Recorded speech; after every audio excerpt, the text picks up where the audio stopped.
抓的看下来是守墓人这样的一个点。因为之前我们有看到歌剧他去手追守墓，因为一定是可以闷掉你这边的一个化险为夷嘛。对，这个化险为夷，不知道骑士这边到底是带的一个双弹还是飞轮，还是说是双弹飞轮了？是。这样的话，其实像守墓人那边也比较安全。哎，进入到比赛画面上来是直接寻找奈奈。奈奈的话，因为刷在了外侧楼梯上，现在直接上一个2楼。对，在追大船，歌剧这个角色是真不费劲啊。对，你感觉表面上是个大船，其实跟平地也差不多。对，贴得非常快。这追击能力还是比较强的。那在这个位置可能就要把自己的御剑先交一下，再猜对一次。第2波是猜中了，是有一个几秒钟的封禁。那这样的话，前期的一个起6的节奏还是比较不错的。是，直接把奈奈骗下楼。这个位置是要进行波板去博弈，直接放，想要拖。能来得及吗？哎呦，拖成功了，好极限！你感觉下一秒佩佩就要直接蓄力刀了。对，那个刀我感觉都要挥出去了，给他没错，及时的打停了。就算你猜出来了，其实他这个蓄力刀也能打出来。这样的话又安全转到了海边，外面密码机的速度还是会比较快的。还剩一个3秒，来得及吗？哦，来得及，又封。对，有一个反弹的加速。是。哇，这样直接无伤的又回到了大船这个位置啊。没错，这样牵制时间的话，已经快有一个2台半了。哦，这边算的也很准，知道他的一个技能不会好，所以说直接交互了。对，因为队友里边的话，会有人去给他算这个时间。对，会给他读秒嘛。那这样的话，拿到1刀，其实外面密码机已经是2台半还要多了。对的。这地方是直接跳下来，但在佩佩的视野里也看不到。看一下这边会不会交闪啊？还是把闪现也给逼出来？那因为这个位置也比较难挂，等挂上之后，其实密码机也会比较多。是的，已经进3台了。只能挂楼上，让守墓人过来进行营救。等等，气象这边是看一下，他是对守墓人那边好像没有停手。对，因为守墓人这边密码机他还没修开，所以说是先让气象过来救，等一下化险为夷又给你套上，你直接带走。你带走了大船，密码机让小迪来进行破译。是的，而且因为这个强风，哇！感觉非常流畅啊！是的，对，而且本身这个地方有高低差的话，让小迪来操作也更灵活一些。现在就看这个化险为夷，直接让骑士带走，然后小迪直接进行大船的破译，这样破译他就不会减慢了。是的，这个节奏是非常流畅的，一直是在求生者这边。对，破译速度很快。看到奈奈主动往星河那边去靠嘛，已经准备好去压满救了。我在想要不要给他摸个道具，看一下。不过主要这个图啊，它的那个箱子分布的有点尴尬。对。那这个位置你骑士下来，由于他没有带火攻反照嘛，所以说是你4人开门战可能会有打到，但是他在开门战肯定是撑不住的。那可能是需要看守墓人救的怎么样，会不会后面可以下铲考虑去扛一扛，或者说我开门战之前能不能把你技能喂一下？哎，这也是提前下板跟下铲了，没有办法让你逼救。是的。小迪这边先把自己的状态补好，因为他觉得密码机应该是不太够，所以说是先去防他到时候的传送。也不太确定你这边人到底能活到什么时候啊，是没有打算去保。没错，因为他们觉得密码机确实不太够的。哎，那这样还会再进行一波打拉扯。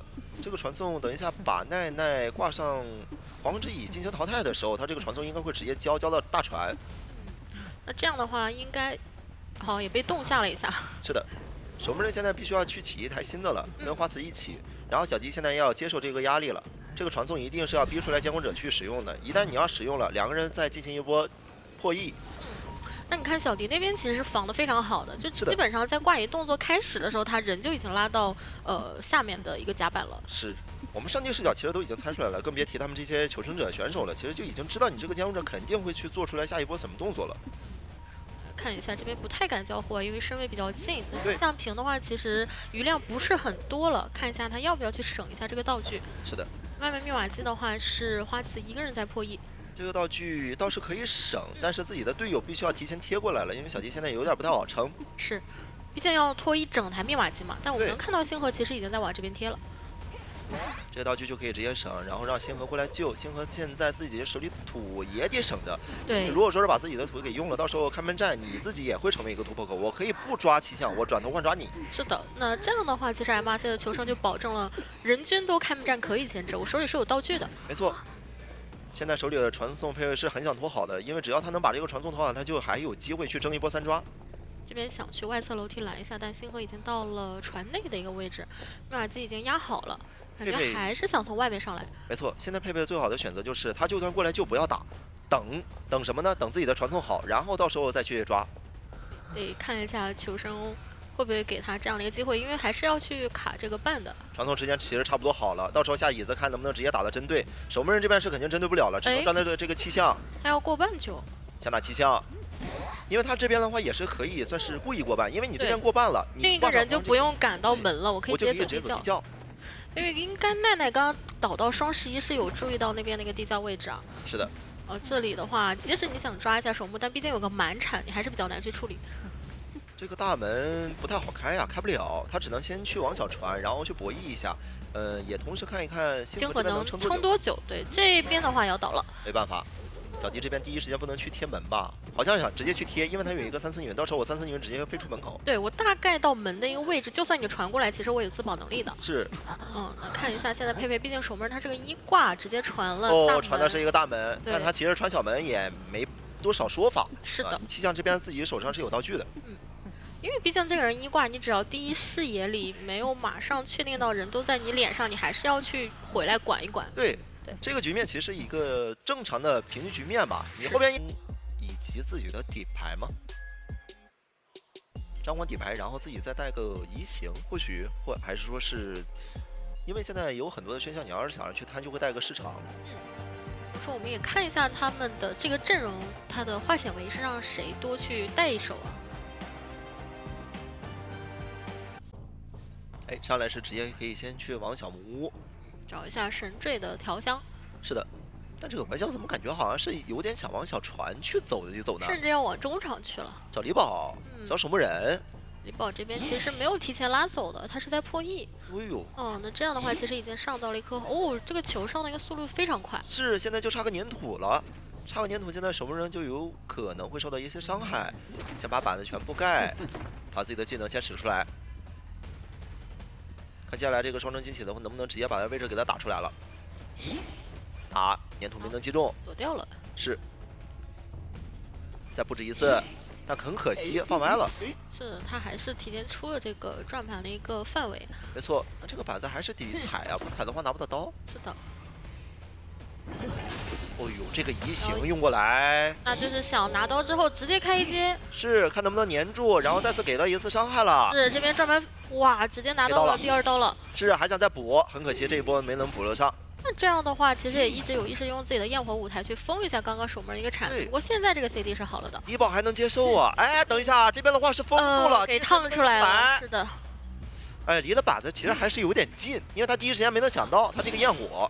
下板之后往后撤一点再下铲的话，就能够安全的下去。对，只要他这个铲其实炖出来，他就能牵制到3台密码机以上了。对，不过现在其实也已经是比较多的一个进度了。对，但总归还是会差一点，看毛毛这边怎么去进行一波救援。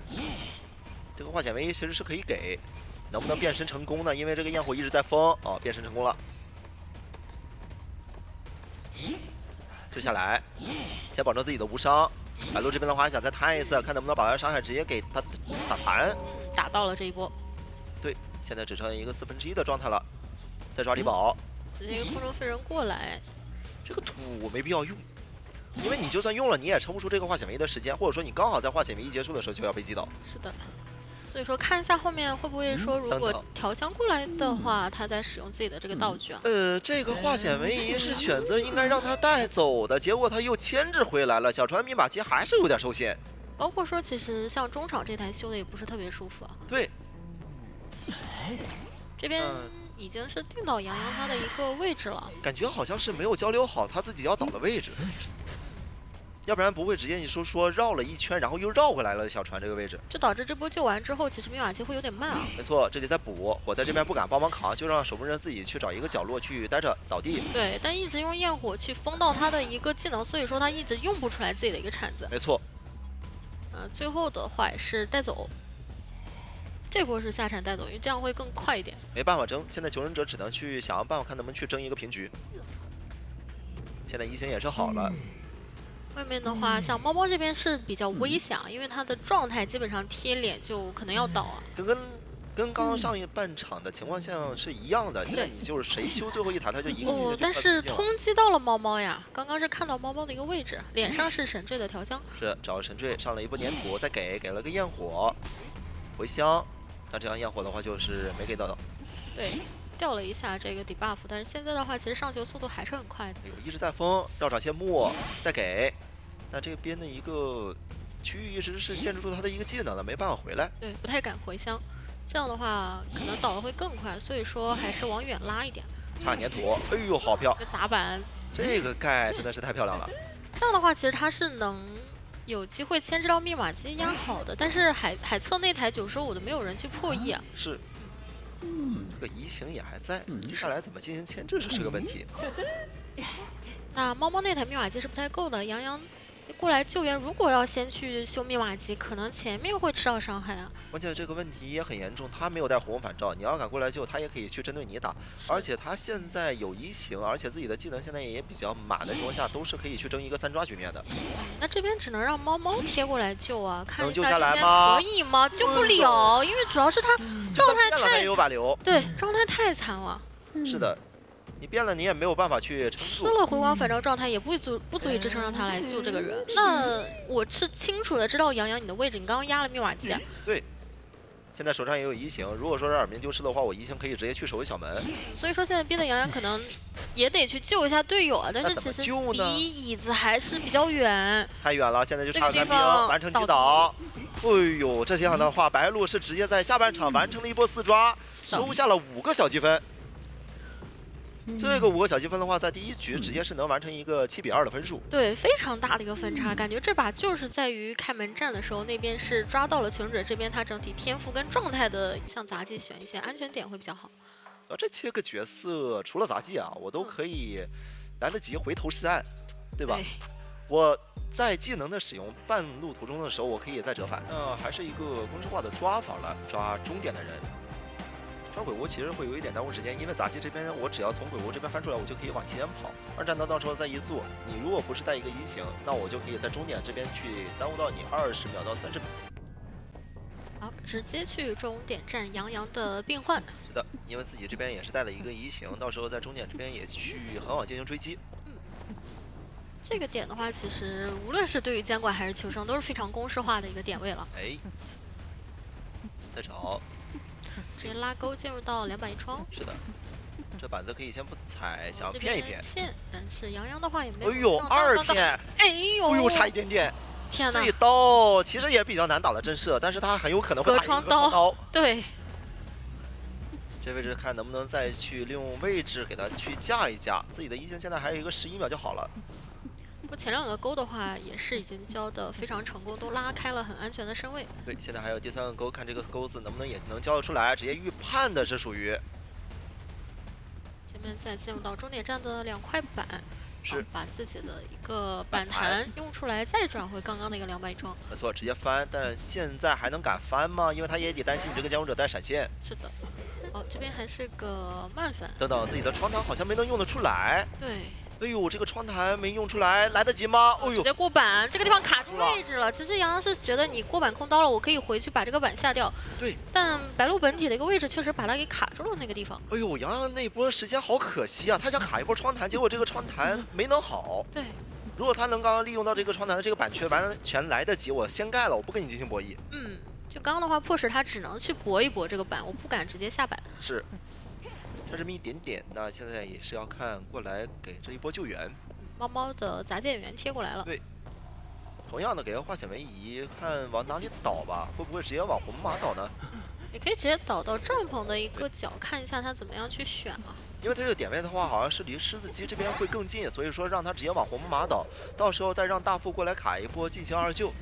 直接倒到另一个半场啊，不然的话这边半场的连击比较多。我神坠这边的密码机看到底是多少？是3成，那还是让大副来救。大副过来救一波，给个化险为夷，再拖点时间，到时候在3人进行打一波拉扯，这个局面还是比较偏平，没能有一个赢点。而且球商那边都有一个化险为夷嘛，后面就算你可能要压一个密码机的话，我还是有说法去带走的。没错。看一下李宝的大副，现在就看李宝能不能保证自己是一个无伤了。如果能无伤，后边他能给队友分担压力会更多一点。不然的话可能要花费时间，或者是让暖雨去给他治疗一下。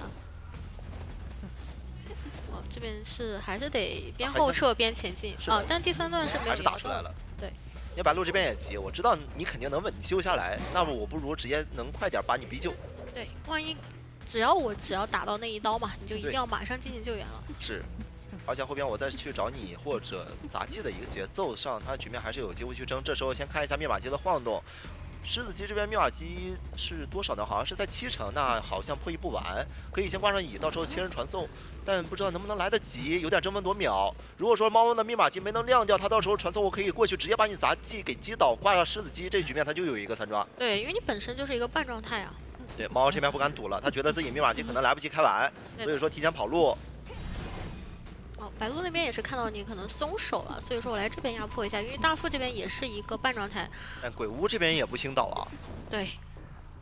好，还是在看那边密码机有没有在摇。这个时候神坠可能得去，要么帮队友调一下状态，要么他去修这台密码机。对，白鹿其实现在一直在钓这个鱼，就是他不管是能把这个大副击倒也好，还是说是我能去把对我能把你这个杂技抓到也好，我只要能把你这个狮子机给控住，或者说我能抓到你这个没有带回光返照的点，那这个局他就是能握的一个3抓。所以也以至于他一直是在盯他，现在不太想盯了，因为他觉得有点浪费时间，因为气象也是在偷密码机呢。好，直接传送。那台密码机93的一个进度，还是想抓，试一试这一刀，好像是能拿的，来不及还是能拿。对，只要这个球过来是卡在了这个椅子后面的，这样有点尴尬，因为求生者刚刚所有人都在起点半场，一个点了鬼屋，一个在鬼板被追。你说他这个窗弹看没看出来呢？因为他刚刚是利用窗弹拉的点，这个速度有点快。会不会看出来他没有回光返照？对你这个回光返照呢，但他没看，他看出来了之后，后边他一定会死的针对。不过好在神坠这边他有一个化解围，可以直接亮掉。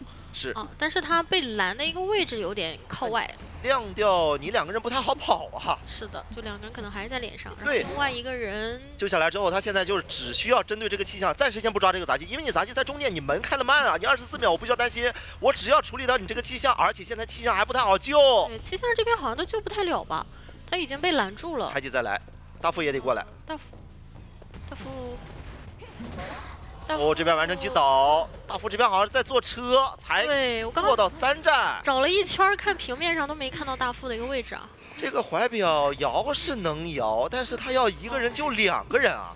杂技已经有点难救了吧？这边我先举了一个来得及，但是要进行一波博弈，看能不能用自己的这个怀表挡一次伤害了，再骗。白鹿这边的话也要拼反应，看到这边好，又打了个震慑。哎呀，根本没上当，那彻底没说法了。是我先把你大副挂了之后，我再回头管你这个气象，你气象是有可能能摇下来，但是我不用管啊，反正现在这个专业力只能剩你一个人了，我把你解决掉就是一个4抓。对，那求生者也非常清楚啊。是的，白鹿在第2局又完成了一个4抓，很扎实而已。但一个人想要去完全牵制窗也是比较难的，被你追得太快。准备直接坐车。反正中间的话会有鸟嘛，对，既然先知他不被手追的话，那给到团队的辅助。上来是直接去往起点，因为他这边带的就是个移形嘛，所以说他抓起点这边机会还是蛮大的。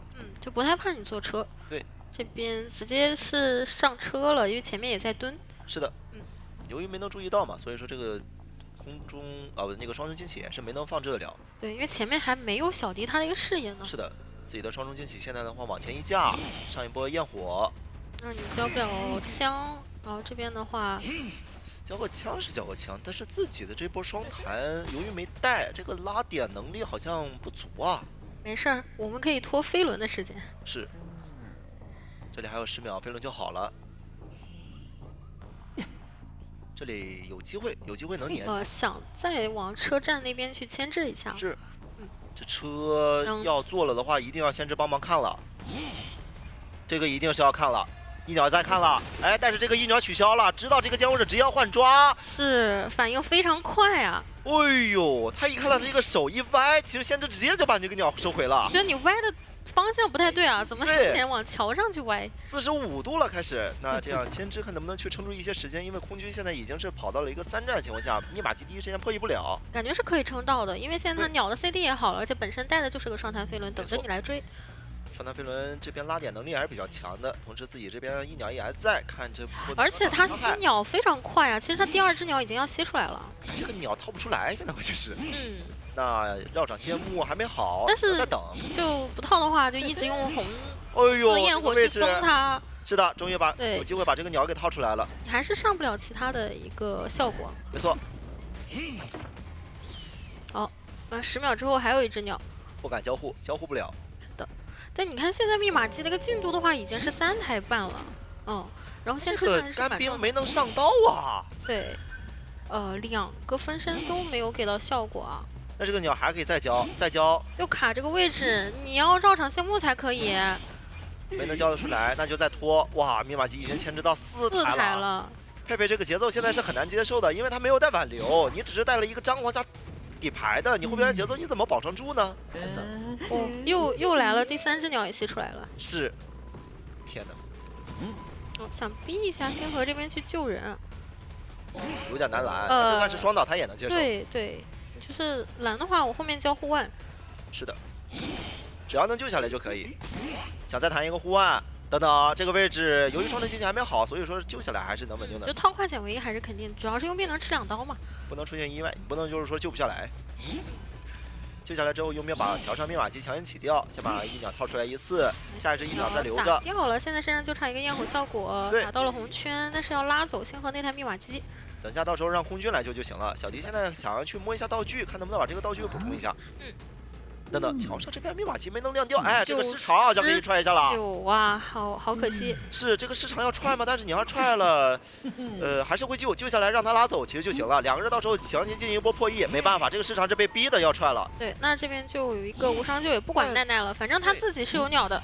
但求生者这一方面去看，也不能说它是一个坏消息，也算是个好消息。挺赚的，因为开门战士很弱势，你只有一个空中飞人去赶路，而且也知道你是没有挽留的。我怎么感觉他这个密码机是故意99，就是我看你能不能忍得住把这个底牌给你逼出来。是，那反正现在在后边接着拖。哎呦，这个一鸟的话还有一只呢。没事，已经挺多了。这是吸吗？这是作了吧？天哪，这个一鸟吸出来一只又一只啊！那看一下这边星河还是带走那台遗产，求生者这边还是有很多的拉扯空间的。你就算倒了的话，还是要去注意一下那台密码机，而且鬼板那边已经在新开了。是。反正这几个人都是带了回光返照的，反正后边慢慢拖，你没有带传送的情况下，我后边就可以去面对一个没有带挽留的人。是，而且两边满状态嘛，谁救都可以。其实你往哪边挂我都可以救，你另外一边就可以去破译了。再赶，他不想让桥上密码机破译的太多，但是佩佩这边其实是不着急的，他可以先把这个人挂了再管这个空军的。这里先管了之后，你佣兵这边就可以起来，我起来到时候再去救，只要救来我回光返照开了，这个局面我就是能保证走一个的。是，主要佩佩也看到了鬼板在兴起，现在这个市场用不用已经没有什么太多意义了。总感觉佩佩有一点急。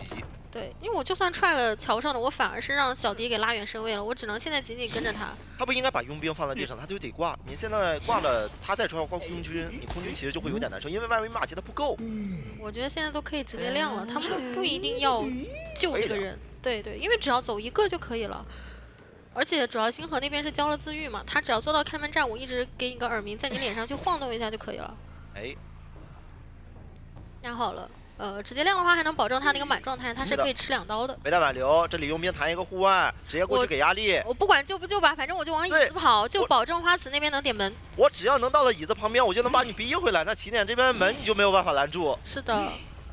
硬吃，现在就差焰火，焰火跟上，给到一次伤害。硬吃2刀扯下来也可以的。没关系啊，这里就给到了伤害，也没事。打到了佣兵身上，但你这样又要追椅子下来的这个人。再去找星河。对，但门的话那边已经是拦不住了。拦不住，起点门是肯定能开的。是的。空中飞人补上。佩佩这边先看一下有没有地窖，但是地窖这边是在小迪那边的。所以说挂哪一个人其实都行。MRC 这边肯定是能接受，因为我就是能稳定跑一个的。对。现在越来越想那个99的密码机是故意的。对，那个密码机就差那么一点。对，就差1%，总感觉是留一个陷阱。因为确实那样对于求生来说是更稳健，他们并不害怕第一个人被淘汰嘛，还是尽量减少你后面翻盘的底牌会好一点。对，早早的把技能给你逼出来嘛，他们后面拉扯的会更轻松一些。因为市场对于求生来说真的是比较好去应对的一个技能了。那这样的话也是可以恭喜 MRC。赢得了本场比赛的胜利。哇，干脆利落，直接2比0啊！是的，如果你熟练度够高的话，你会发现这个龙它只有拆的可能，你没有可能钻，因为黑龙打出来的效果实在太多了。而且密码机之间很近啊，这个导致脸上的话是火灾调查员和魔术师。这个监管者选点还是比较新颖，因为我们见过有选十字的，选左边或者上下。好，这把是首要携带的目标肯定是失常。对，先去红蝶河这边赶人。火灾确实是一个不错的追击选择。哎，有意思的是，东玄这一把的小天赋反而是点到了，应该是巨钳啊。而这边走路的话，先逼出一颗气囊，捡到了一个教授的鳞片。对的，贴着边走，因为是骗一下打了比较多的黑龙，有一个缝隙钻了过去，但这个先提前交了挡鳞爆了，然后再没错，反钻回这个龙要来。消失了，第一个龙浪费掉。哇，好再跟有漂亮刀吗？没有，哎，气囊交的很好，那这里还可以再钻一波了。钻的话跟过去找一下脚印，双方这个博弈又废了一个龙。 2波还是磊磊更胜一筹啊。是的。 还选择再处理一下他的道具，往前跟的话，看一下有没有机会再拿一个伤害了。但是这里要进板了，这个笼子得细一点再交。他可能要把板区给封起来。对，但还是选择打了一个大一点。哦呦，这个气囊没有放好，那这样的话先拿到一刀，而且位置还是很差的。是的，把它封路龙给他拦住了一个去路。切边关起来，那这个击倒速度也还可以，而且带的是失常。是可以直接干扰到独栋拆密码机的，它亮不了。他这里是可能有没有想办法挂电视呢？他肯定要管密码机啊，这里是救人们的密码机啊，只要这一脚踹下去，那这把节奏就是优。直接下铲了，不想让你出来，那给一个无伤救，但是等于是秒救，其实还挺亏的。对的，在一个跃龙，跃龙到脸上，飞轮想规避。他这波26的话还是比较难，毕竟这个位置很差，看看守门人能不能进行一个挡刀。教授也先过来帮忙辅助了一下。哎呦，盖到了，好博弈。求生者是深知自己密码机不够，所以选择了一个打团的思路。对，那东玄的话也不着急了，你密码机下肯定是不够，我是可以直接平 A 你的，谁在脸上就 A 谁了。是的，交一个笼子没有挡到，可惜。对，这一波扛其实是有一点亏的，因为而且守墓人好像自己好像走不掉的。对，也要倒了。哇！这波打团没有打出太大的效果，东玄的决胜点可能要在这里出现了。主要是这个失常给的压力太大了。对的，前期很秀，但是他毕竟没有6够完整的3台嘛。是的，这里选择强签到地下室，看你要不要过来秒救了。如果你不过来秒救这个人，就意味着你再也救不出来了。好像得卖。如果说再硬救的话，可能会买1送1了。没错，这里是选择派一个人过来卡了一下，但是其实你在脸上直接补状态的话，是可以直接出去的。哇，非常精准的一个超远距离龙过来打倒，不让补状态。我另外一边模式已经下去了，这里应该把守门人往回牵吧。你救人的话，我就可以打一个挂人再针对。看他样子是想要强牵到地下室，这里有机会堵吗？应该是要这样的话可能会摇下来，然后选择放下也行。再针对一下上官飞的磊磊。有远距离的笼子，这个气囊用得很好，但是神距要够了呀，感觉过来有刀吗？没有，有机会进板吗？看这里能不能把自己的飞轮拖好，马上。是的。哎，这个板区应该是没有问题，很安全。是的。但是东玄的一个八字龙走法走到了脸上。其实这飞轮就差1、2秒就好了。没错。是有机会去再溜一会儿的。但磊磊这一波的牵制其实非常成功，把外面的状态都已经拖好了，甚至这一波2节奏的话，其实东玄还真不一定好起。但是现在他2阶博养的愿力是满，而且手上还有技能。对，现在不挑了，就有谁抓谁，因为你们密码机还是不太够。我觉得完全可以直接看一下这个道具怎么着。对，这个道具不骗了。对，因为你 CD 9嘛。是的。这是一个直道，能过吗？这样硬打。而且的话，教授这边没有带飞轮，还是压力很大的。哇，直接被秒了，直接打了一个空间压缩龙。是。现在问题在于这个密码机能不能赶紧亮啊？应该是可以的。想要再强健回去，想再踹一脚，但其实是能当面亮的。犹豫了一下，还是挂外面了。挂下面有危险，对，风险。不过这个人可能你还是得秒救，因为不然的话怕被拦截。先处理一下一些服役板。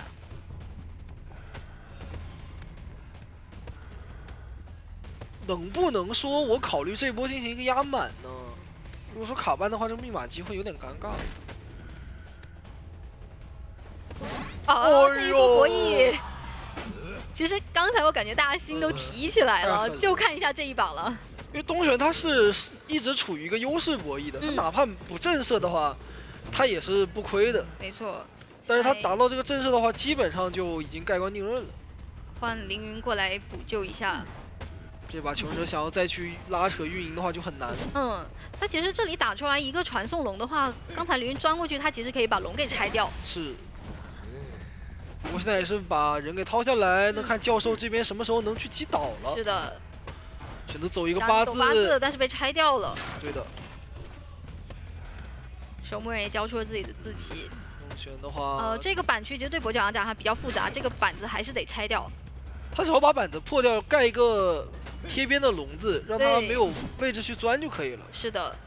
但是教授还有鳞片，先跟，还有鳞片，哎呦，可惜。但这个星辰是挂飞要被淘汰了。他必须要摊啊，他不摊的话没有机会拖的，而且他没有回光返照嘛，他必须得活着。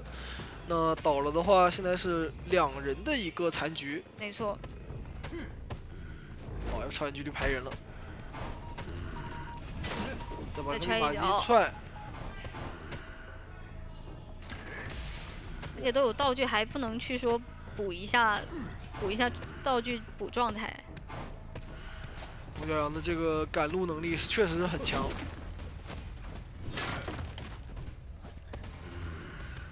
板子一下，再下铲，跟北跟着平 A， 先把这些板子处理掉。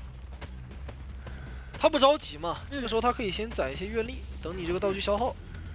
其实他对于守墓人的道具使用还是心里比较有数的，他知道你应该这个铲子没多少了。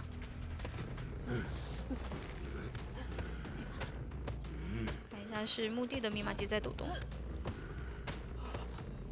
直接牵过去，因为守墓人是交过自己的。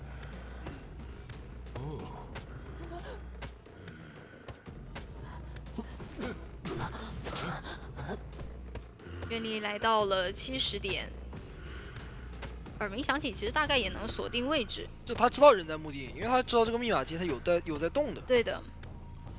现在的话应该是看到脚印了，这位置先拿一刀，模式只剩一个道具，应该是没什么悬念。是的，没有太大办法。来一个续刀，但是你钻龙了，其实是能锁定到大概的位置。两边八字龙走法走到脸上。是的。平 A 就可以了，这里。再一刀收下，拿下一个4刷，非常漂亮。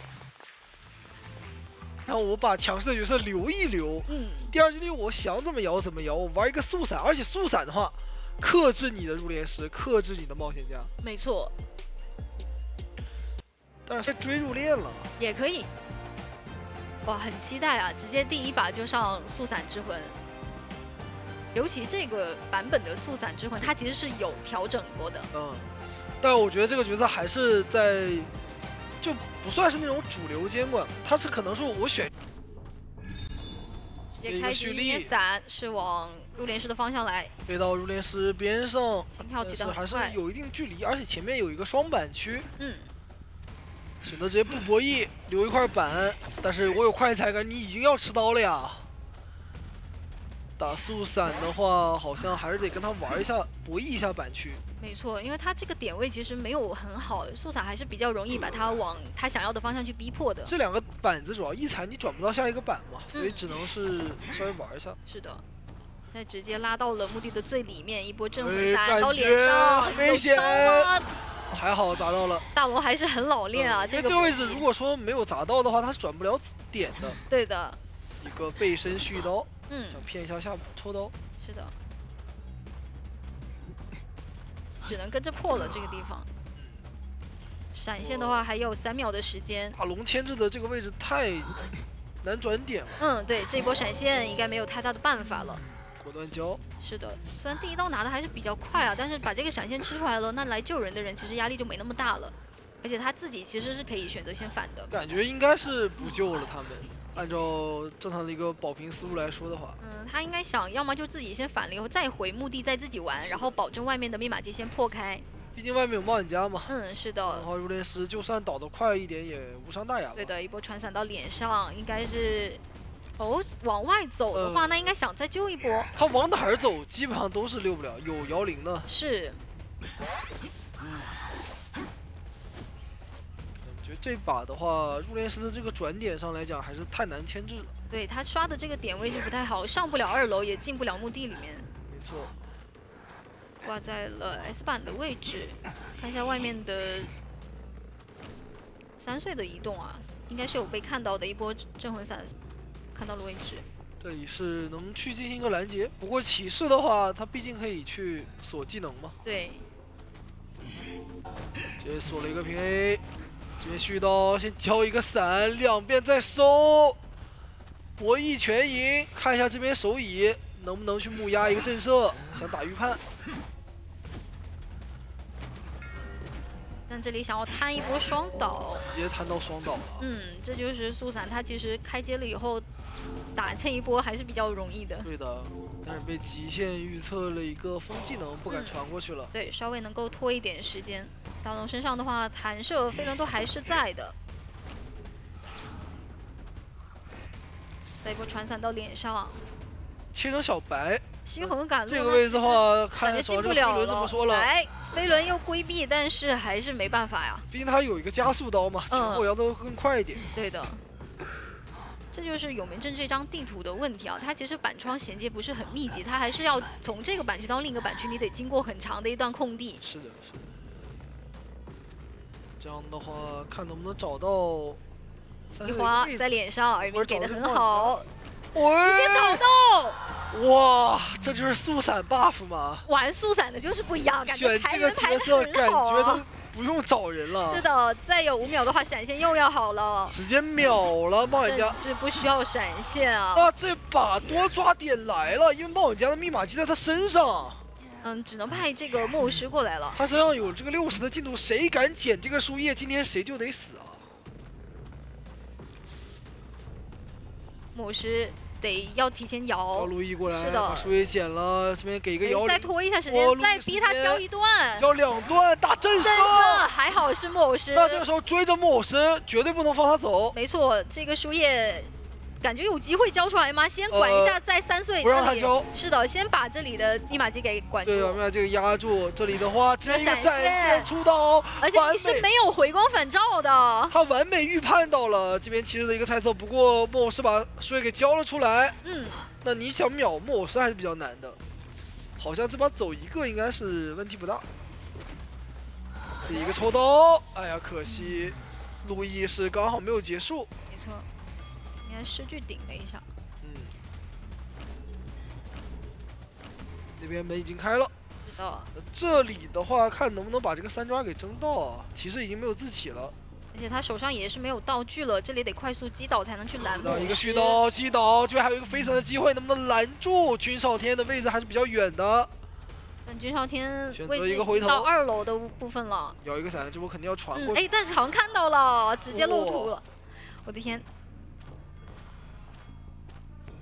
但是这里的话还得等下一个传伞，伞不好，他不太敢让。但现在君少天是偷偷摸摸想回去摸一下3岁啊，把这个人先逼走，不要这个耳鸣干扰。一花得先赶走嘛。是的，两人要汇合了，一摸起来的话位置是能锁定的，一定还有人得站出来为另一个人拖出走门的时间。看一下兔子一鸣这波怎么样去定了，感觉有一个平局的面了。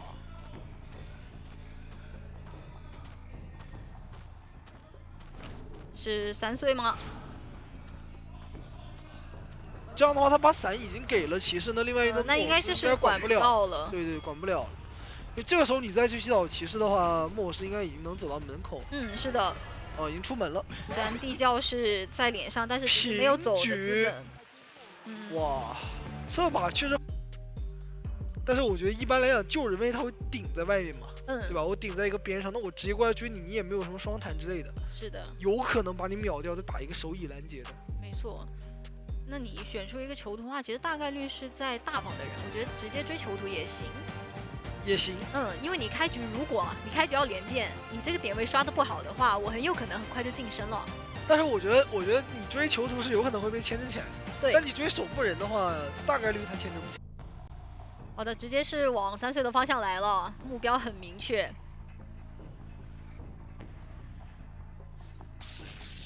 这局是大房的外围，但是没有选择上楼，想动大龙。那飞行家的话应该还好吧？田赋的话是直接带到了通奖。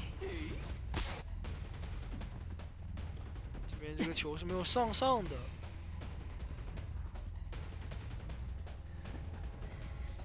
走位很好啊，一直在规避，而且他其实是完全不给兔子一名视野，这样子你盲上球也不太好上。回头想转往军少天的方向来，提前捏球，但一个盲 AA 到了。火灾的话，这个位置比较差，是第2颗球也上的比较快。对，那手上这个移形的话也不着急交，先把板子给踩了。没错，虽然没有带快踩啊，但是还是不太好转走。感觉下一个双镜能直接引爆啊！但是好像走位扭掉了一下，这波移形直接跟过去，把距离补上。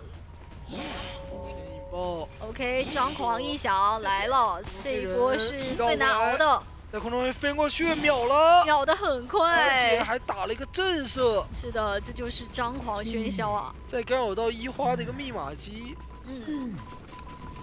他的一个动线设计的很好。我先到中场去，我先去干扰一下3岁，然后再转一下大龙，但是我逛张狂其实没关系啊。是的。这样子的话，一花只能提前下场了，因为他其实不太好说往外面去躲一躲。那你猜不透我要追谁吗？你这么一弄的话，其实密码机的进度也能够稍微的拖一下。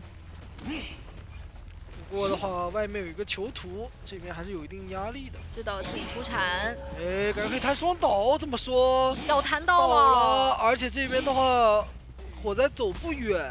没错，一波弹射交出来。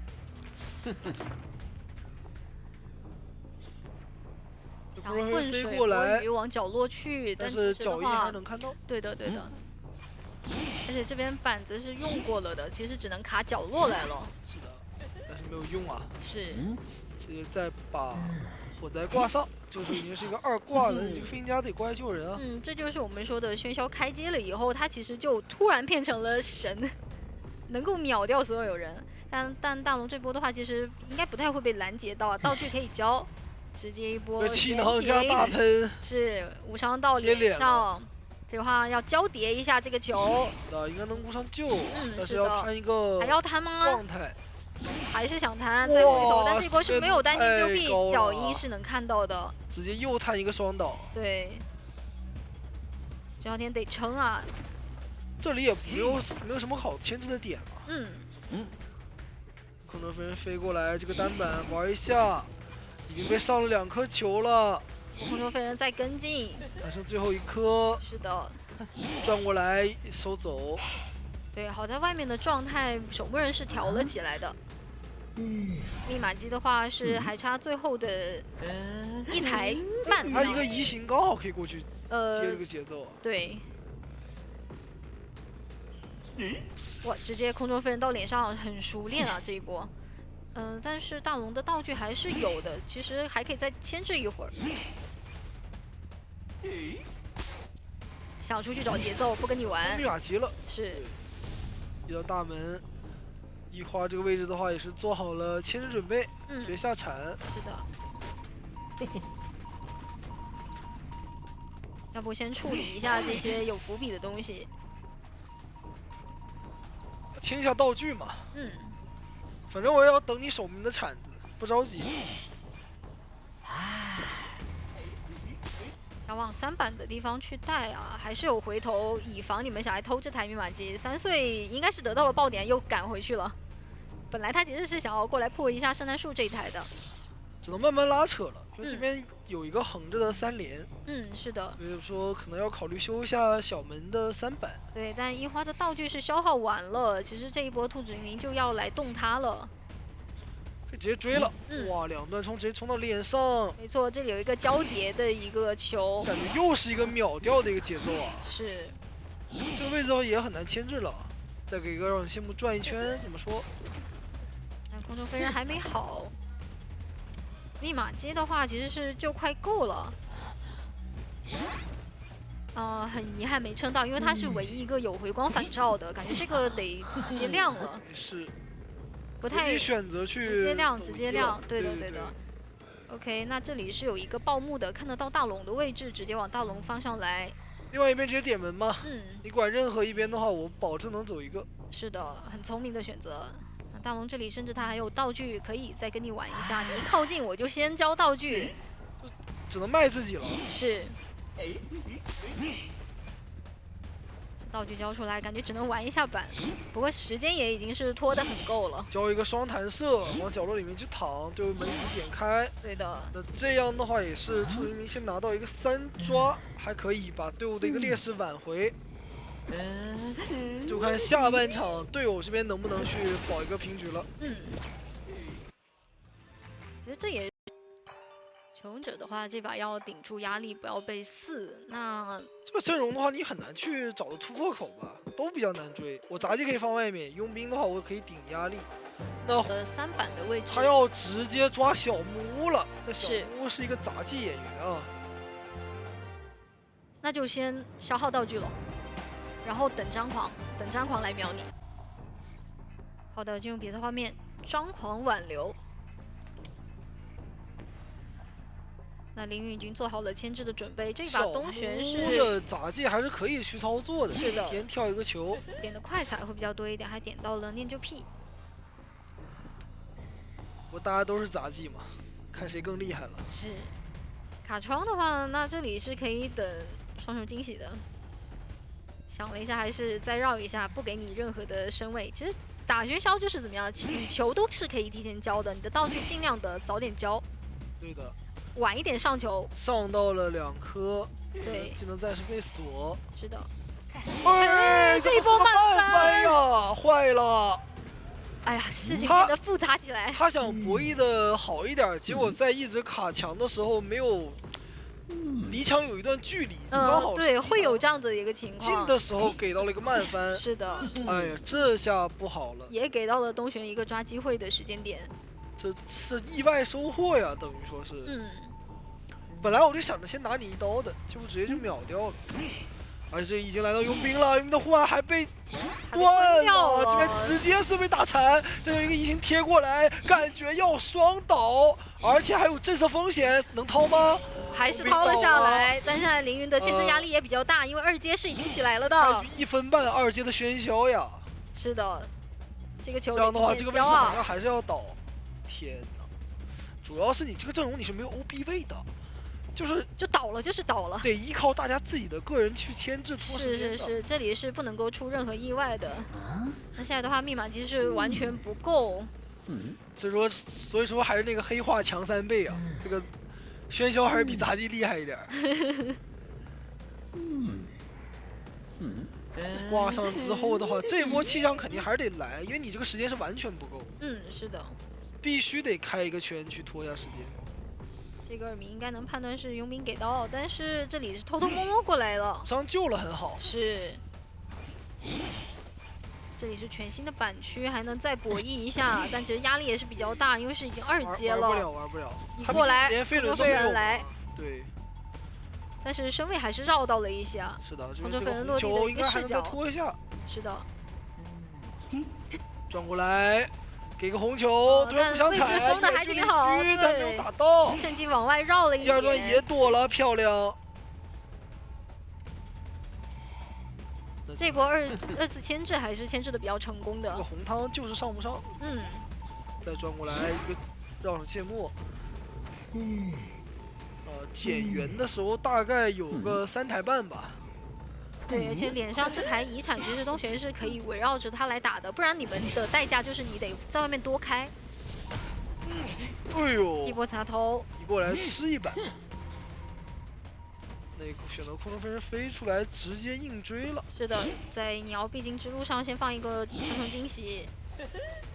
走位倒是扭的还蛮好的，现在身上只有1颗。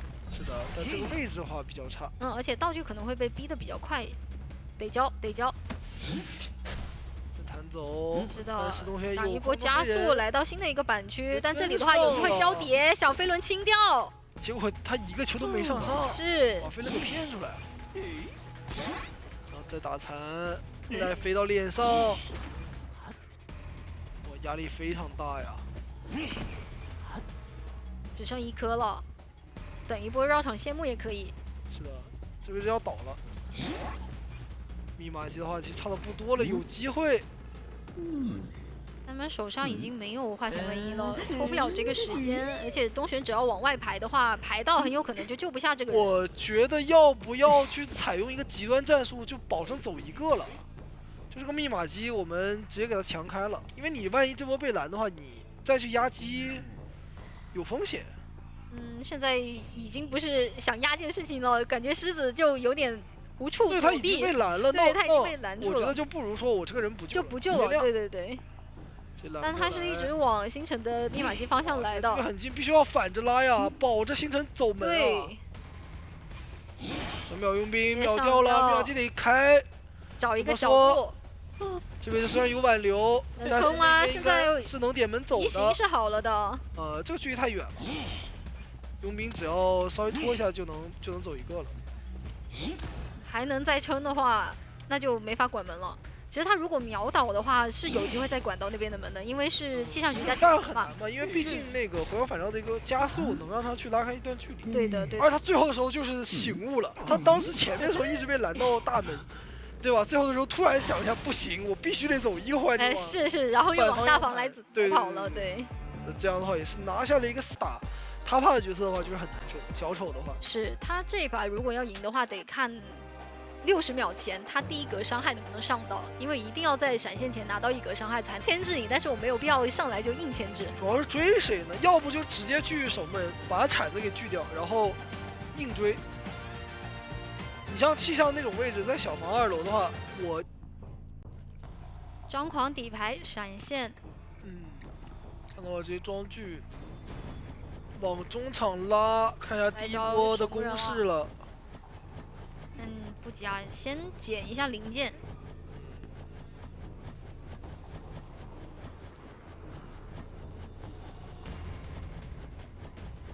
第一个道具消耗的比较快，只能去先骗道具了。硬追的话很难去追掉的。是的。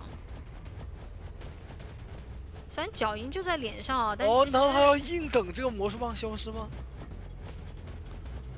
但是你就算等到我第2个 CD 也好了呀。那外面密码还锯到哐掉了。哇，这雪崩。是的。转了半天还不如直接锯。第2个锯还是要拉魔术师。对。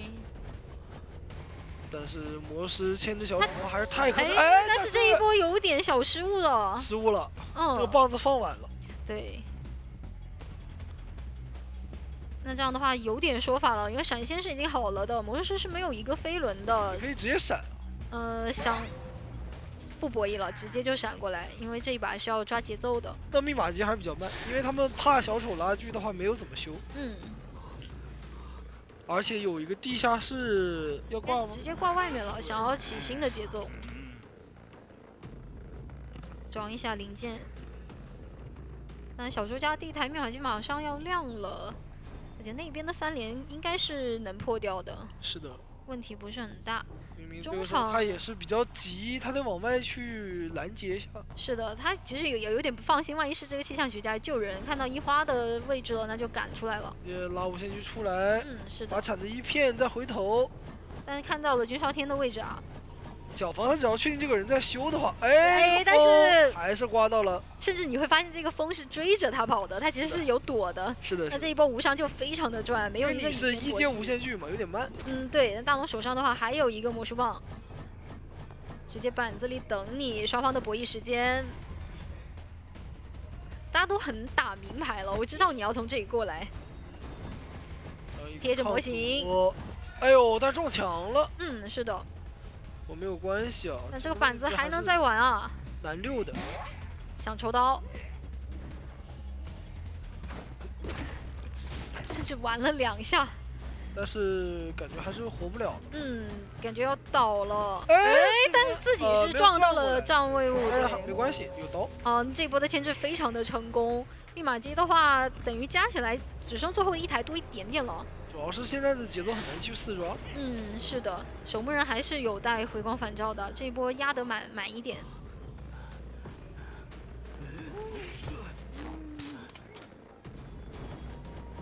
想要来管一下一花，但是道具还比较多。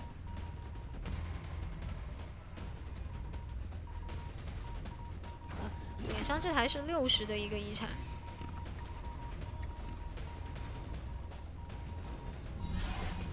感觉这个短板的话，应该也是玩不太了的，得转点。而且他其实得出去找多一点的节奏，外面2个人合修的话会比较快。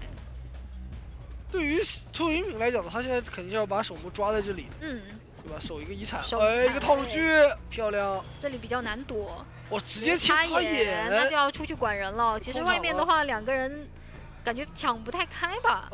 可以分1个人出来，给另外这台压力。他其实有点怕两边都有人，但是这2个人想直接修到80。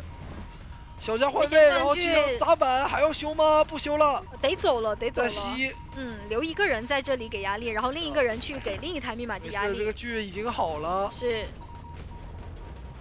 哎，飞轮顶掉，但是的话有抗阻，而且人还在脸上。是的，现在给到兔子一鸣的时间不多了，他得时刻的看一下外面那台密码机抖动。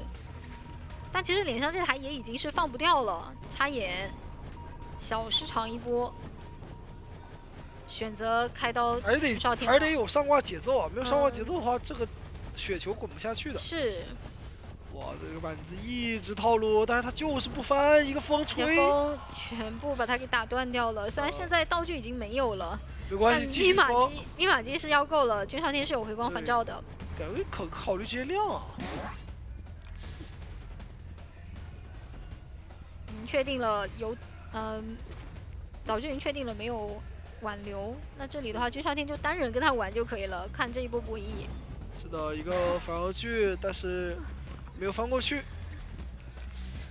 门的话呀，那边已经贴到了。这个耳鸣给的很大胆啊，兔子一鸣会觉得往门这边冲。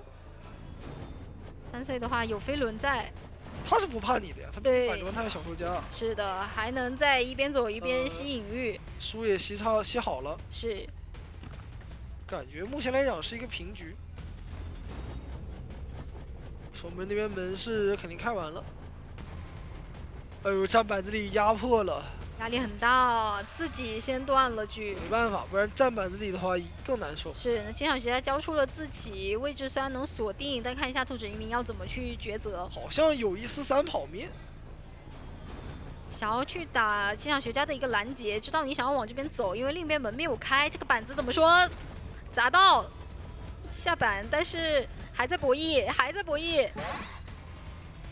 飞轮没好啊，差个5秒，其实有点起不太来啊。发现了肯定火不了了，但是小说家是拦不住的。小说家一定能走。平局。是的，带有张狂的话，这人肯定摸不起来，这把平局是比较稳定的了。哇，再换位再砸一板，这样的话也是拿到了一个平局。那对于中卫来讲的话，他们就比较稳。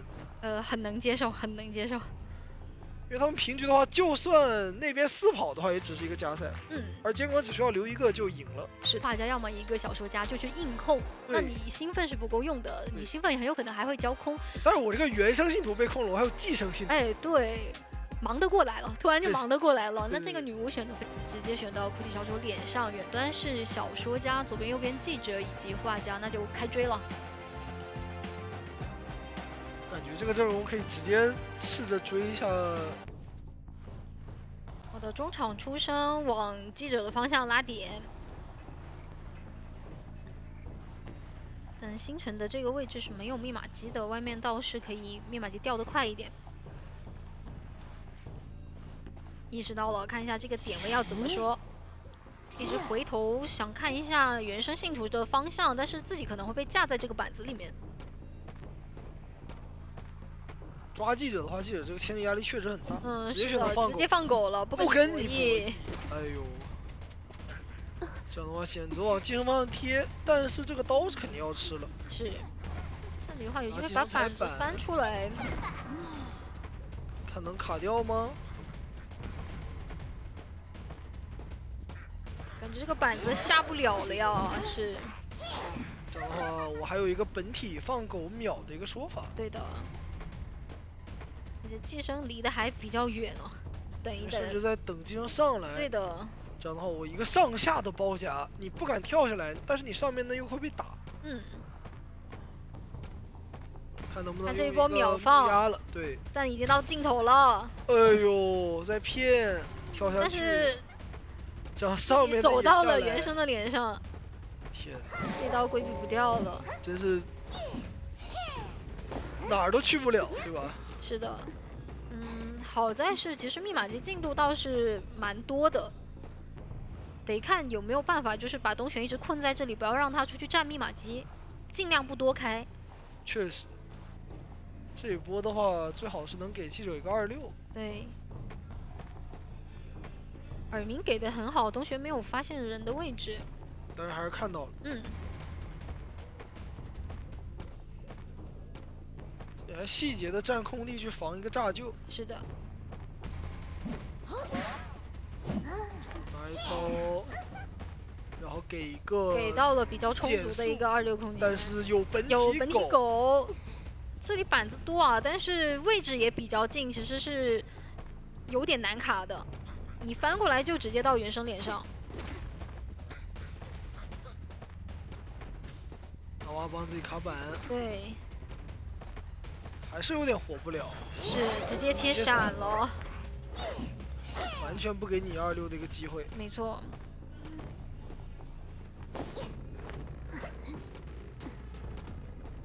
再把人往回牵，而且本体这个时候其实可以去找人寄个信徒。对，这样子密码机的话是来到了最后的一台。接下来就得看能不能把它给保住了。但记者他其实自己是没有一个回光返照的。小说家的话，必须得发挥出来他这个救人的效果。是，很多这个时候是压到最后一台密码机了，选择一个秒救，然后再换位。换位的话就得贴身陪跑了。记者拉开，嗯，这个时候东玄也两边有点管不过来，得先击倒记者。是的，目标得先明确一点。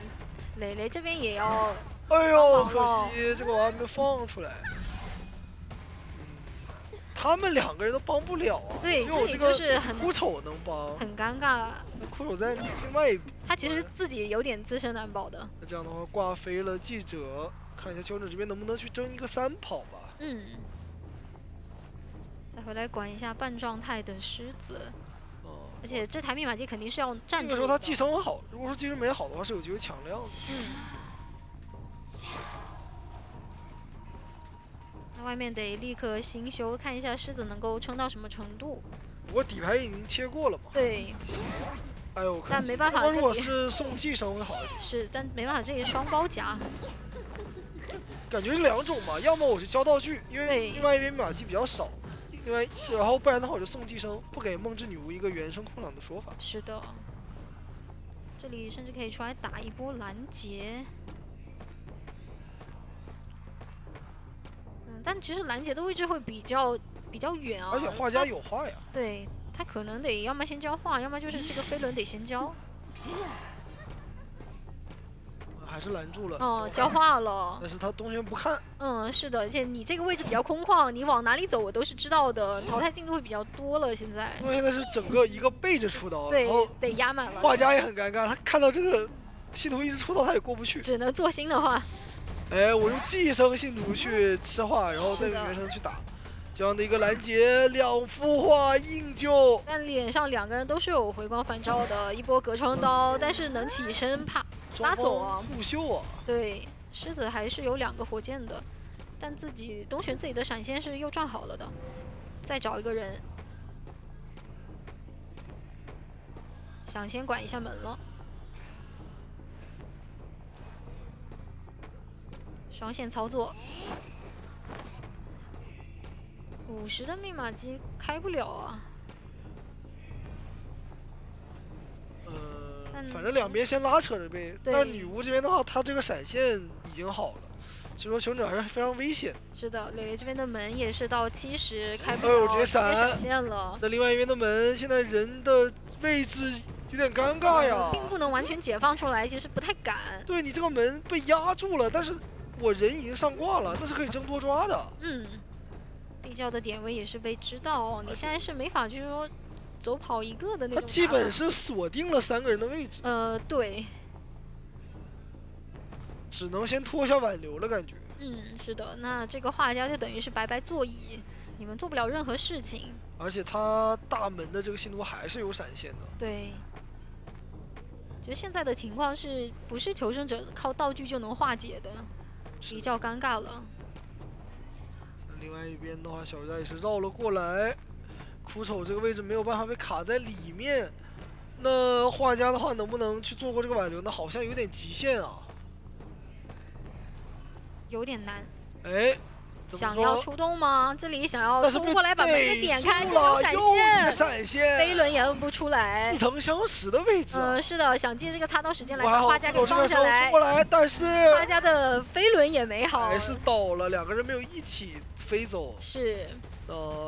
画家的话马上就要飞了，而小说家这边也是起不来的。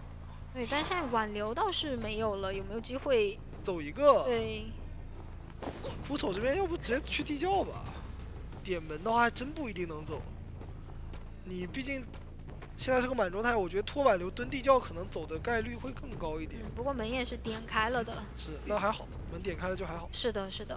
这样的话也是拿下了一个3抓，恭喜朱雀拿下了本场比赛的一个胜利啊！没错，状态调整的非常的快。的一个7比2，第2局拿到一个4比4，第3局又是反过来给到一个5比3。是的，恭喜朱雀拿下本场比赛的胜利。你的路易，那你只能选择去往外拉，或者说拆笼子转下一个点。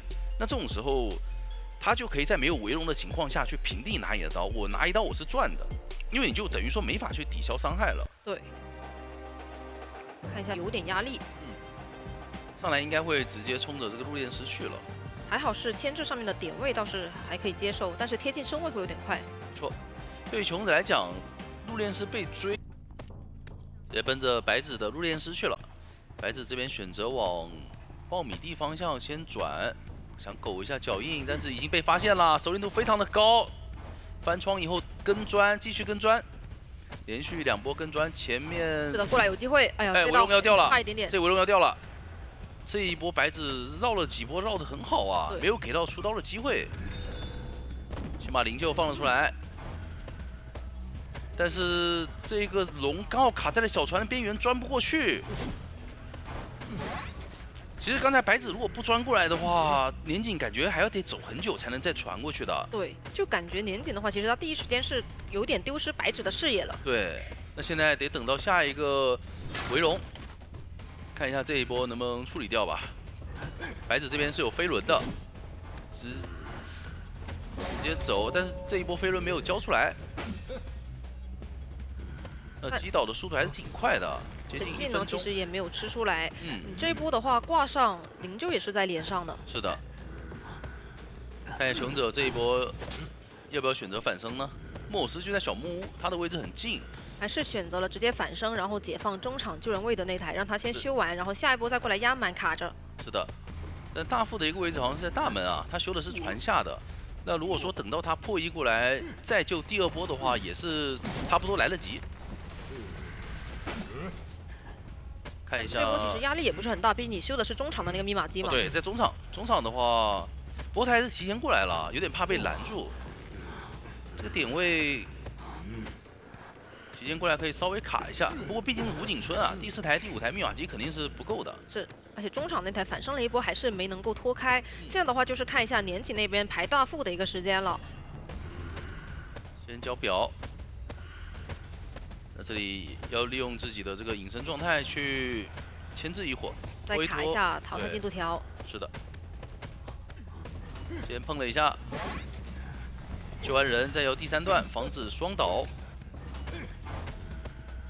白纸这边纸可能下来之后牵制的一个空间也会比较小一点。对，不过还有一个飞轮，看一下能不能把这个笼子给拖过去。哎呦，还是没有交好，没有规避掉这一波的伤害。那只能说倒到角落去，挂得再慢一点。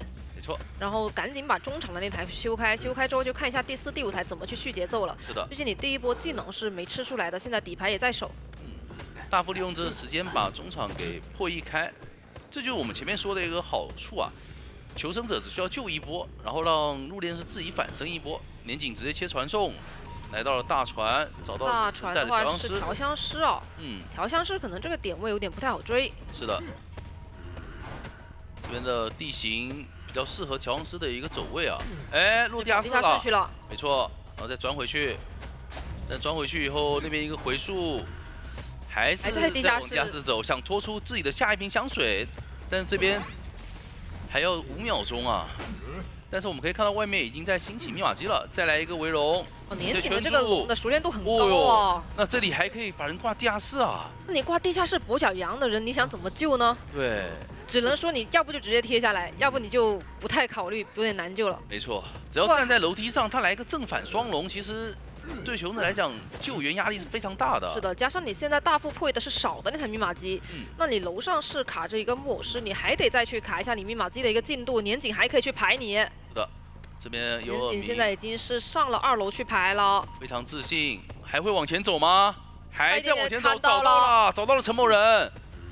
这个位置先放个反向龙，拦住不让过，然后再选择出刀。对你只能去切一下路易，然后再去拆这个龙。没错。那你现在拆完之后，他擦完刀还是有点机会的呀。还有你看过地下室的说法，而且落地刀打完再来一个反向龙，继续拖，直接打倒了。这个地下室太伤了，关键是年景他这个嗅觉怎么这么灵敏啊？这也能。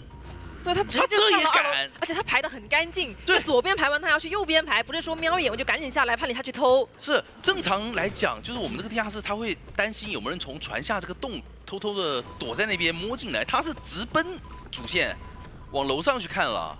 他太懂得去找求生者的一个心理了。对，其实这一波如果没被排到的话，密码机是有机会拖够的。但是现在看一下，现在也难的一个走位空间。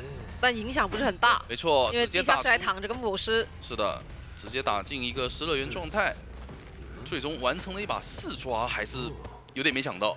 最后的那波手椅太漂亮了，利用了几波围龙，成功让惊喜就是2个惊吓标记，对吧？那现在可能说放出来以后，求生者他有一定的预判或者说提前量，他是可以规避掉你这个双重惊喜的其中一个惊吓标记的。而且你可能从上个赛季会舒服一点点。因为你放木的话，不管是你是选择转到海侧那个双板去，还是说在木屋先绕一圈，我觉得都挺舒服的。如果你带个弹射，其实从木屋窗翻出来，差不多能到双11，就是3窗。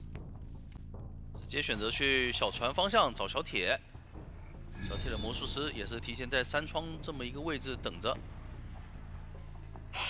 不过魔术的话，其实牵制上面压力不大。梦幻小明这把带了风窗的，非常的针对张狂加风窗。看一下。提前交了一个魔术棒，利用加速躲掉了这个双重惊喜的第一个惊吓标记，一个慢翻下去，梦幻小明再拉一波，上到了一个焰火舞台的惊吓标记。是，那这里成功转进双11，第一波双重惊喜只吃到1个惊吓标记的话，我觉得小铁是可以接受的。对，而且你的魔术棒其实快好了，你交完这个魔术棒飞轮就好了。是的，就等你差不多惊吓标记能满的时候，有机会飞轮轮掉一波。看一下上到一个黑色的，哎呦，但这里的话直接隐身盲打。成功爆了出来，而且再拉一波双重惊喜，可以上2颗球。强行飞轮，想打一个隔窗刀，但是也没有打到。这里落地怎么说？又是一个隐身。哎呦，非常的极限。小铁知道你这一波。左边这个板子是已经处理过了，是直接倒了。现在时间是1分多钟。是的，这个击倒速度来讲也是中规中矩的一个速度，但是你看。手椅，对，感觉魔术的话，其实他前期是把自己的魔术棒跟飞轮都交出来了，是的，拖出来的时间并没有说想象中的那么久。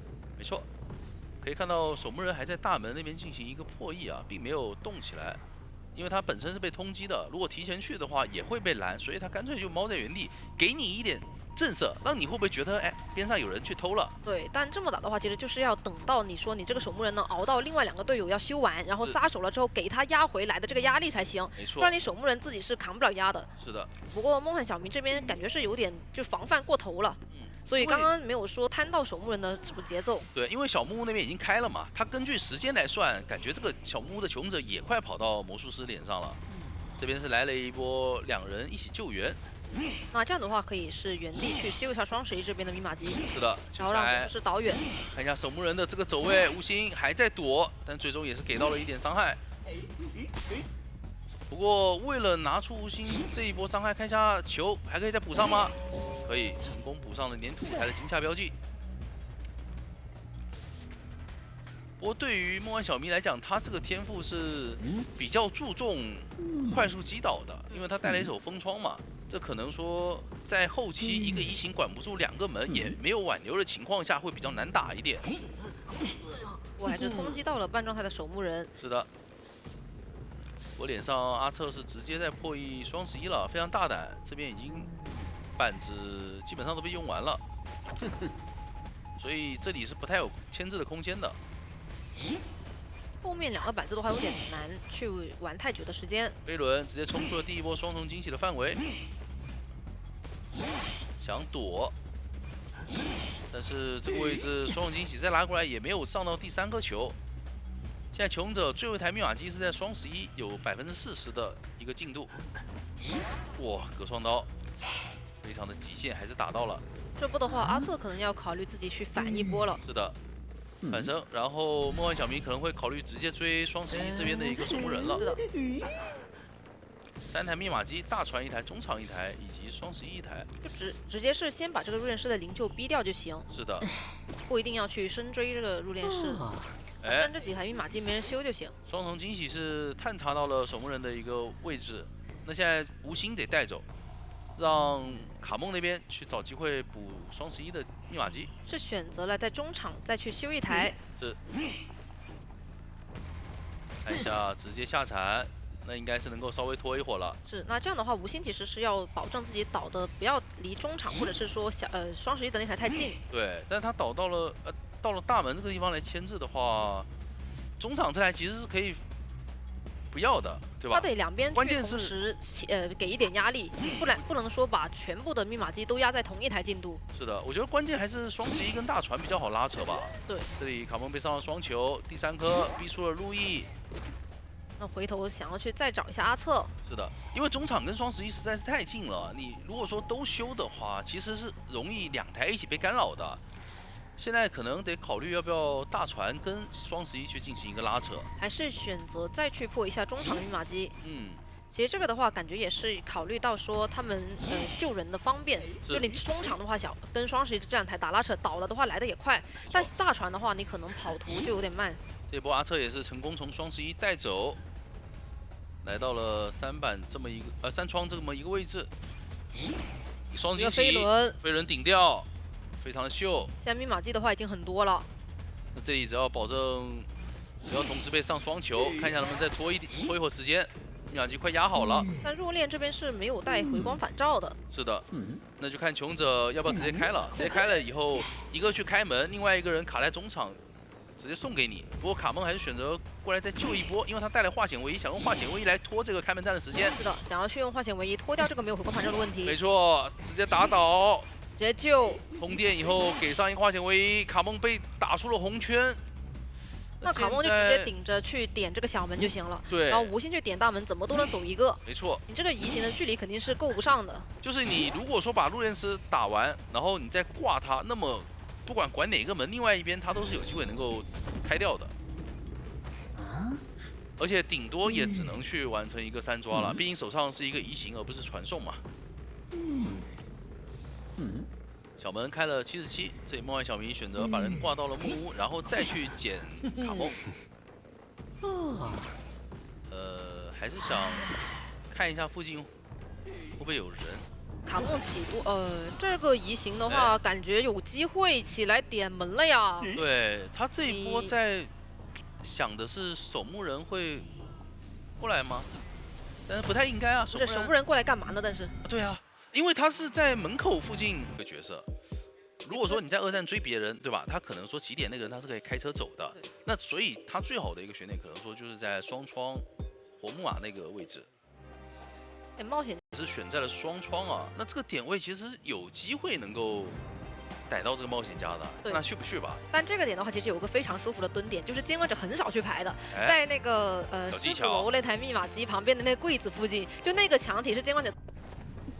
梦幻小迷这边是底牌挽留加移形，他没有选择去追冒险家，不过开局直接断了隐月进了鬼屋，这一波的追击是比较难受的。求生者这边我们看一下，有2个回光返照，甚至野人都没有带回光返照啊，对，小铁这边是直接交了一个飞行器，是想要去进到板区里面去博弈。直接到鬼屋板区开始跟你进行牵制了。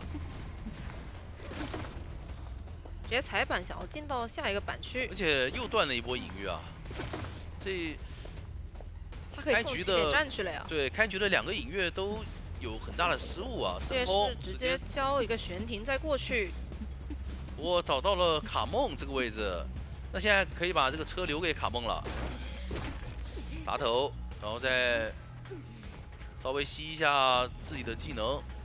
哦呦，砸了一个头以后，你发现卡梦他的隐喻已经吸到了2/3了，是的速度非常的有快个。补板的机会。哎，那下一波应该要飞轮再换位再砸了。哇，前期这个操作，是的，然后还可以拉很远的一个距离往车边上靠，但是可以看到卡蒙是有意识的在防对方会是一个移形，所以他并没有第一时间选择要去做这个车。这个地方的话可以再去绕一下站台。哎，往下想断一下隐月，骗了一手。那这边隐喻可以吸出来吗？其实已经吸了很多了，没错，那直接坐车走。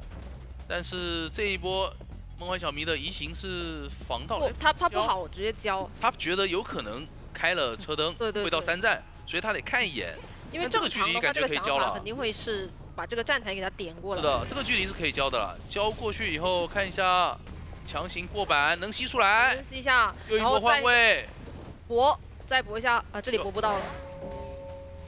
但是密码机的一个牵制来说是接近3台左右的一个3台速度多了，冒险家还有60的输液呢。啊，是的，是的那，你一补上去，不就差不多4台了？野人跟冒险家同时开掉了。现在可以看到，只有飞行家开局算是稍微被干扰过一点。但是阿策那边可以去补小说家的第1台遗产啊，那这个节奏对求生者来讲，等于说第4台、第5台已经是修掉了1半多了。是，而且你冒险家这边现在还在挖密码输液，嗯，野人过来也是可以一直去卡你的淘汰进度条。是的，远距离的一个下猪，看一下梦幻小迷要不要追，不追。卡梦还在利用这么一点时间，利用一个空插刀的时间，他都要多吸一点自己的隐喻。是的，而且他往这个地方倒，其实也不担心是有一个终点3连嘛，因为他们前期其实已经处理掉这个终点3连了，没错就是，他只要往终点这个半场去倒，然后解放起点的密码机就行。是的。而且野人可以跟飞行家去进行一波换位啊，野人直接补60的密码机，对，飞行冒险家家他为了防止有什么拦截的意外，已经快到了。对冒险家那边还可以再去开台新的。其实密码机的压力是不大的，毕竟飞行家也带了化险为夷，而且卡梦也带了回光返照。看一下小铁的这波救人吧，先交推进器拉近身位，这里直接过板拿刀，帮忙亲自下板说是，但是这个地方也让自己跟小铁拉开了身位，没法扛刀了。是，不过也还行，因为密码机要够了。是的，而且如果再追的话，隐喻是可以吸出来的。这波的话是选择直接通电开，直没错接，开，这里的话没打到，这个双板很危又来险了，要被砸了，了地。形大师2站是 AK，有个地窖的，没错，而且车就在2站呀，他这一波砸头直接往2站去，梦幻小迷手上没有隐袭，看一下就在地前窖口面可以跳了，板了，他好还有一个像，飞轮的机会。哎呦，预判闪现，梦幻小迷闪现空了，他很急，这时候终点门马上开了，那你跟他耗，你没有一点的优势啊，而且他还得还防止。在搏。还得防止自己被吸引对欲啊！如果再吸出来一本的话，一个换位基本是稳走地窖了。哇，但这个的话，其实已经有很大的一个概率能够去走地窖了。是的，是的，哇！所以说这卡梦桥上放一个飞行家这种，鬼屋的空军，对，或者说鬼屋的火灾，然后把空军放到起点。终点这半场的人是会比较不好追，追火灾也行啊，因为火灾的气囊2下就用完了，很容易被逼完。就怕什么呢？怕他跟空军有一波联动，对吧？我2个气囊一交，然后往那边起点去了，往起点去还能让空军帮忙交个枪之类的，交个枪坐车走。